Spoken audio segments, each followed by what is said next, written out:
Hi everyone, Emily here from Emily's Excellent Epics, and today I have for you my March 2025 wrap up. So I'm going to go quickly through um, the beginning half of the month because I did do a mid-month wrap up. So I'll go quickly through some of the books. I won't talk too much about them. Like I said, I did a mid-month wrap up, and then I'll talk about the 7 books that I've read since then. So in total, I read 14 books this month. I gave an average rating of 4.21 stars, but that number could change. I am decreasing a rating on one of the books.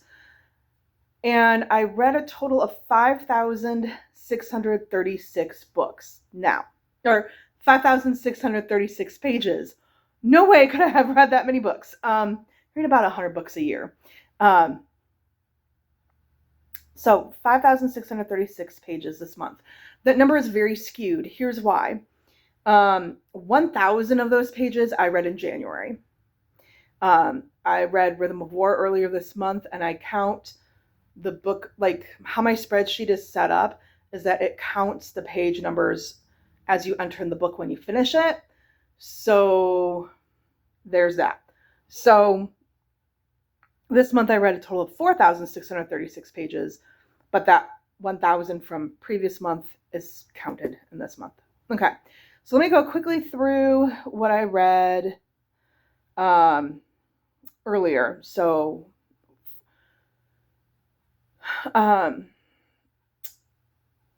more detailed thoughts can be found in my mid-month wrap-up.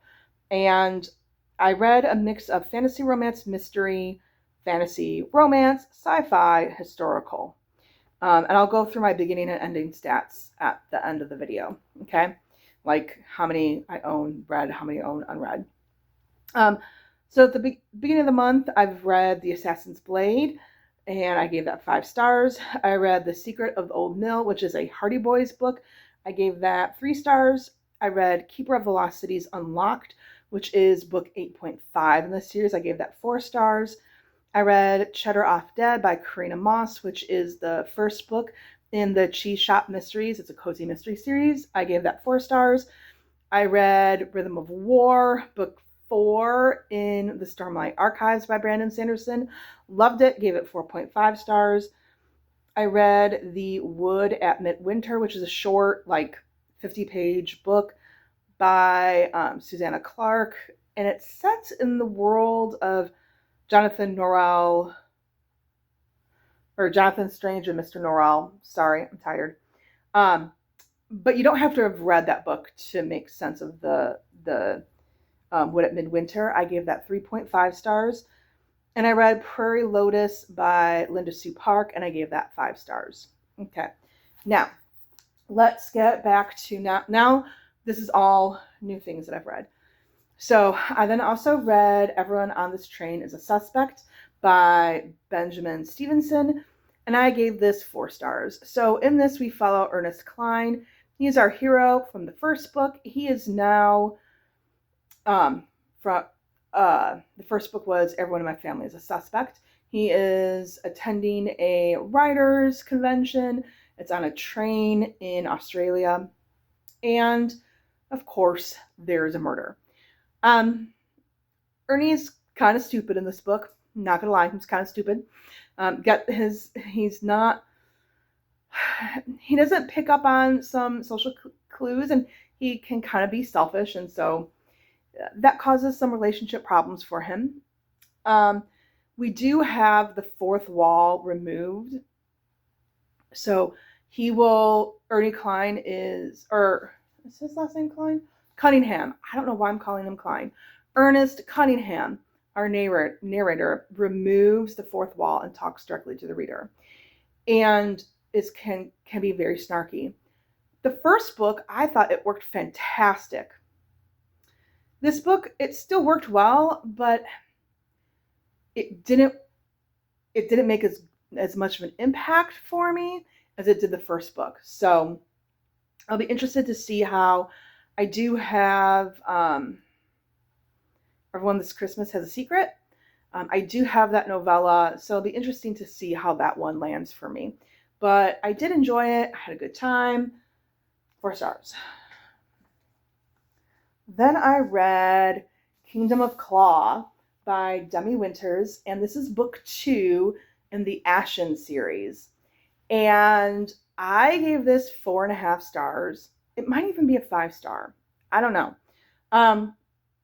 So in this series, we follow a young woman, Scylla, who in the beginning of book 1, her father is murdered in front of her, and the queen's men want to capture her. And we learn throughout the book why. And she is not in order to save herself, her father, before he dies, tells her, you need to go to this town and you need to go to this house and ask for this person, and they'll take you in and they'll keep you safe.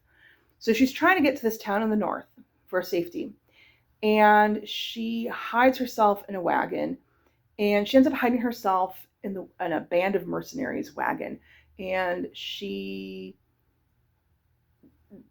they end up taking her on and helping her on her journey.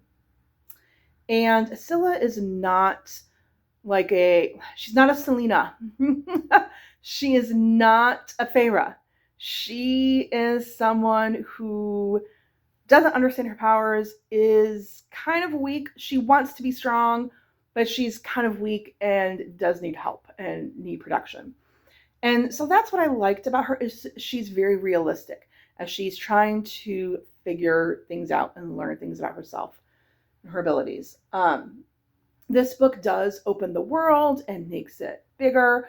The stakes get higher. The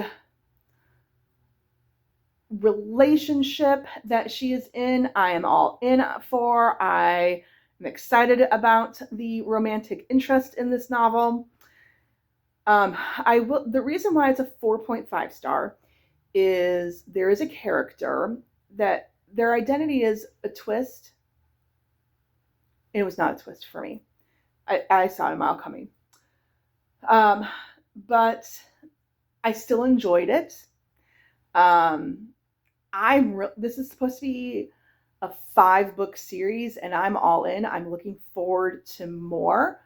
I'm looking forward to more. Check the trigger warnings. I will say this about the trigger warnings. There is one, to be honest, there's one for cannibalism. And I was like, I saw that before I was reading. I was like, okay, I might end up DNFing this book. Because cannibalism's a no. So here's the thing. It's mentioned. You don't see it happen on page. It is mentioned. It's not mentioned in a positive light.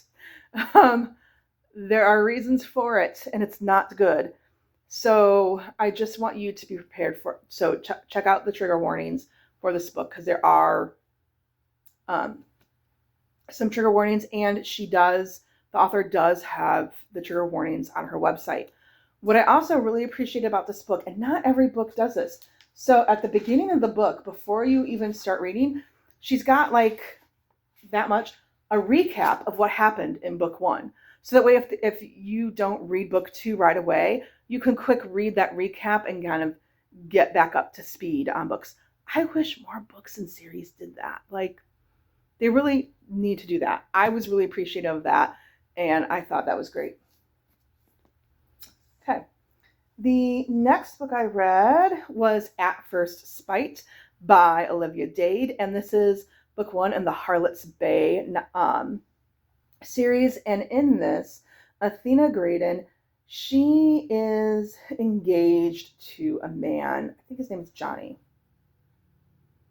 Yes, she's engaged to a doctor named Johnny.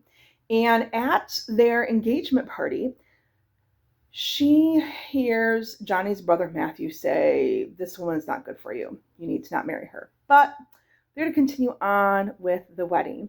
And for a wedding gift, so see, we've got these 2 homes here. And in between, there's this little house. It's called the Spite House.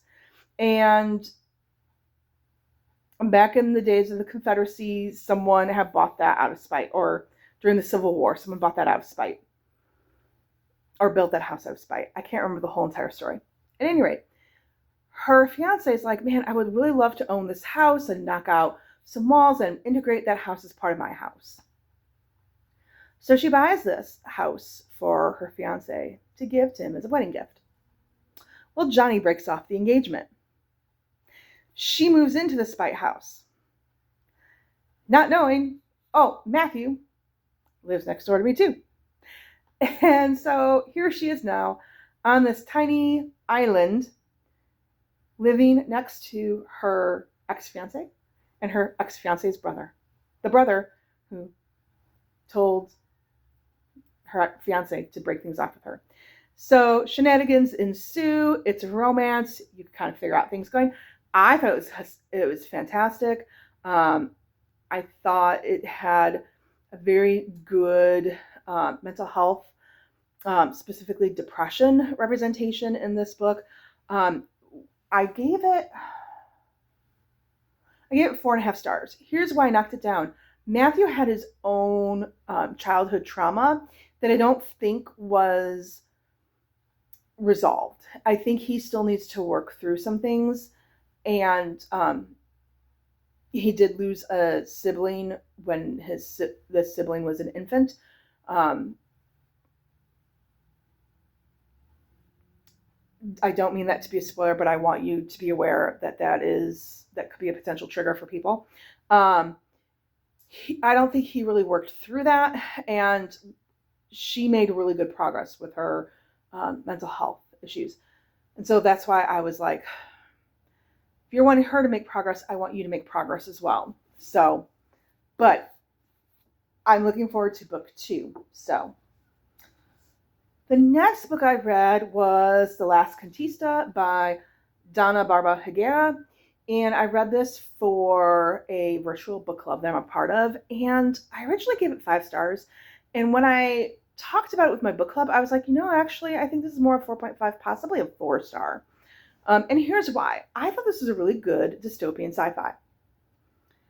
And in this, we follow Petra, and she and her family. There's a comet that's going to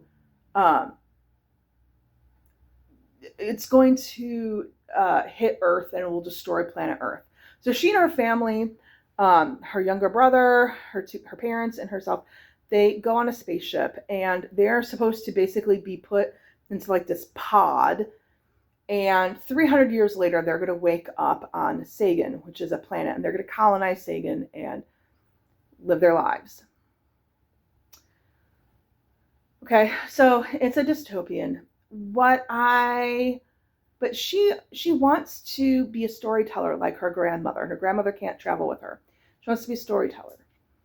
And so we get stories throughout this novel. The stories that she, like dreams that she has, and stories that she remembers from her grandmother. Here's why I knocked down the rating. It was a really good dystopian novel. The ending reminded me too much of The Giver, to the point where I was like, you know what, I want something original. And to me, it was too much like The Giver. And I understand why it was written that way, but it bothered me. Another issue, she does have an eye condition, and I can't remember the name of it. But she has a hard time seeing, and sometimes her brother will kind of help her and guide her. And she talks about how she stumbles into things and will trip over things and knock into things. That doesn't really happen once she wakes up from her like 300-year-long stasis. So that was problematic. There was a twist. It wasn't too twisty for me. And there was a character named Voxy that I wanted to know more about. And I don't think that was fully developed. And I thought that could have been more developed. And finally, I just wanted to, like, as we were getting the stories, I'm like, am I missing the symbolism? Like, I felt like there should have been like symbolism and meaning behind the stories and how it related to the story that's being told about like her in this collective and working for the collective and this dystopian theme. And I didn't see the connection. And maybe I just wasn't seeing it. Maybe I wasn't getting it. Maybe it's there and I just didn't see it. But I felt like it should have been there and I just didn't see it. So that's why I am knocking it down to a 4.5, 4-star. It won the Newbery Award. I do think it was well deserved. I think it was an excellent sci-fi novel. I thought it was beautifully written. I thought it had some really beautiful, interesting social commentary, and I do recommend it. So there's that. 2 more books that I read. I can't believe I read so much. Spring Break helped. Then I read The Berry Pickers by Amanda Peters. And this is the story. It's told in dual timeline and 2 point of views. And this is a story of this family from Nova Scotia. They're Native Americans and living in Nova Scotia, and they travel down to Maine every summer to pick blueberries. And one summer in the early 1960s, the 4-year-old daughter, Ruthie, goes missing. And Joe, who's 6 years old at the time, he's the last person to see Ruthie alive. So we get Joe and we get Norma's point of views. And Joe is older and he is talking about, like, he's narrating it from his end of life perspective. He has cancer and he's dying. And he's reflecting back on the events that surrounded Ruthie's disappearance and then his life from the time that he was 6 until he's now in his mid-50s. And we get Norma and her growing up and the mystery surrounding who is she. And this was just very beautifully written. It's a very fast read. It was beautifully written. I was captivated by the 2 characters. Norma and Joe were just really well written. They were not perfect people, but I was compelled and I wanted to know more about them. So I very glad that I read this book. And last but not least, it's my least favorite book of the month. And that was 1-Star Romance by Laura Hankin. I wanted to like this book. This book follows Natalie. And Natalie is good friends with Gabby. And Gabby is getting married to this man named Angus. And Natalie is just very attached to Gabby and is afraid of, like, kind of what's going to happen with their relationship as she gets married. And, you know, she's not going to be as important to Gabby. And she had written this book, and the groomsman, Robert, gave her book a 1-star review. And she finds that out the day of Gabby's wedding, and they're about to walk down the aisle together and stand up as witnesses for their best friend's wedding. And so this book follows these 4 characters' lives throughout the course of the year. Like, we see different life events, like every year and a half later, as Gabby and Angus invite Rob and Natalie to celebrate with them as, you know, they get married, they have children, they buy a house, they get promotions at work. And Natalie's, you know, struggling to be a writer, and Robert is an academic in linguistics. And of course, they are enemies, but of course, they're going to become lovers. And there's a very good reason that Robert has for why he gave Natalie's book a 1-star review. And Natalie doesn't acknowledge it, and she kind of pushes it to the side and doesn't come clean with Gabby and doesn't come clean with Angus and is upset when they don't read her novel and give her praise and accolades and all these things. But then she's also upset. Well, but she also won't take accountability for how she wrote the novel. And the accountability for why Robert justifiably gave the 1-star review in his mind. And in my opinion, in my mind as well. I mean, it was just a very immature thing to do. And she doesn't take responsibility for it until towards the very years and years later. And even then, she doesn't really take responsibility for it. So it was just kind of really annoying. I'm like, can you just acknowledge your mistake? Go to the people that you've harmed. Say, look, I put this in my book. I shouldn't have done it. I see who you are now. I appreciate who you are now. I'm sorry I wrote this. Had I known you and who you are, I would not have written this story this way. Please accept my apology. You know, how do you want me to make this better? What can I do to make this better? I'm willing to do that. Doesn't happen. So that's why I didn't care for it. So this is going in my Pango shop. That being said. All right, so let's take a look at some stats. I did film an unhaul and a haul earlier this month. I do want to show a book that I did haul. I did get Warriors Don't Cry by Melba Pattillo Beals. And this is her memoir. This is the story of the Little Rock Nine after Brown versus Board of Education, and just how the school of Central High School was integrated and all the things that they faced. Let me read the back. It says, the landmark 1954 Supreme Court ruling, Brown versus Board of Education, brought the promise of integration to Little Rock, Arkansas, but it was a hard one for the 9 Black teenagers chosen to integrate Central High School in 1957. They ran a gauntlet flanked by a rampaging mob and a heavily armed Arkansas National Guard. Opposition so intense that soldiers from the elite 101st Airborne Division were called in to restore order. For Melba Beals and her 8 friends, those steps marked their transformation into reluctant warriors on a battlefield that helped shape the civil rights movement. Warriors Don't Cry, drawn from Melba Beals' personal diaries, is a riveting true account of her junior year at Central High, one filled with telephone threats, brigades of attacking mothers, rogue police, fireball and acid throwing attacks, economic blackmail, and finally, a price upon Melba's head.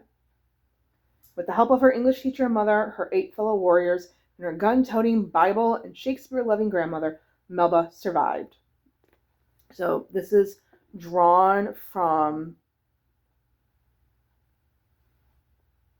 her diaries. So, I picked this up off of Pango after a coworker said, I read this and she's an English teacher and she's like, I teach this every year. And she got to meet her. So, and then I'm unhauling 3 books.